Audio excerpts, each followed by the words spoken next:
বাঁকখালী নদীর তীরে উচ্ছেদ ঠেকাতে কক্সবাজারের প্রধান সড়ক অবরোধ করে বিক্ষোভ করেছে স্থানীয়রা।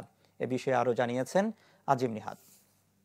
কক্সবাজার শহরের বাঁকখালী নদীর তীরে যে উচ্ছেদ অভিযান সেটির আজকে পঞ্চম দিন। আজকে কক্সবাজার শহরের নুনিয়াছড়া এলাকায় উচ্ছেদ অভিযান চালানোর কথা ছিল। সকালে বিআইডব্লিউটি এর কর্মকর্তা সহ বেশ কিছু উচ্ছেদ অভিযানের নেতৃত্ব দেওয়া বেশ কিছু কর্মকর্তাও তারা ঘটনাস্থলে গিয়েছিলেন, কিন্তু সেনাবাহিনীর যখনই এই এলাকায় যাচ্ছিলেন তখনই স্থানীয় লোকজন সড়কে নেমে আসে এবং সকাল 9টা থেকে বেলা 11টা পর্যন্ত মূলত তারা সড়কটি অবরোধ করে রেখেছিল, যার কারণে এখানে কোনো দীর্ঘ সময় ধরে কোনো ধরনের যান চলাচল করতে পারেনি এবং টায়ার জ্বালিয়ে অগ্নিসংযোগ করে সড়কে পুরো সড়কটি অবরোধ করে রাখা হয়েছিল। হাজার হাজার মানুষ সড়কে নেমে এসেছিল। একই সাথে নুনিয়াছড়ার মানুষের সাথে পেশকারপাড়ার লোকজনও এসে যোগ দিয়েছিলেন। এই ধরনের হুমকির কারণে শেষ পর্যন্ত সেনাবাহিনী তাদের সাজোয়া যানসহ সেখান থেকে ফেরত যায়। পরবর্তীতে আমরা যেটি দেখতে পেয়েছি এবং বিআইডব্লিউটি যে কর্মকর্তারা ছিল তারাও সেখান থেকে সরে গিয়েছেন। ফলে এই প্রায় 2 ঘন্টারও বেশি সময় সড়ক অবরোধ করে রাখার পর শেষ পর্যন্ত উচ্ছেদ ঠেকানো হয়েছে আজকে এবং স্থানীয় লোকজন উচ্ছেদ ঠেকিয়ে দিয়েছে।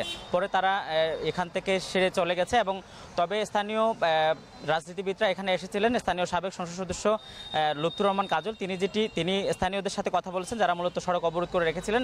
একই সাথে প্রশাসনের সাথেও কথা বলেছেন। তিনি যেটি বলছেন যে বিকেলের দিকে একটি বৈঠক রয়েছে, সেখানে উভয় পক্ষকে ডেকে সেখানে তারা বসবেন, বসে আসলে সত্যিকার অর্থে কতটুকু জায়গা উচ্ছেদ করতে হবে বা আদৌ এই উচ্ছেদের পক্ষে বিপক্ষে যে কথাগুলো বলা হচ্ছে সেগুলো যাচাই বাছাই শেষে পরবর্তী সিদ্ধান্ত নেওয়া হবে। তবে আজকে আপাতত কোনো ধরনের উচ্ছেদ হচ্ছে না বলে জানিয়েছে বিআইডব্লিউটি।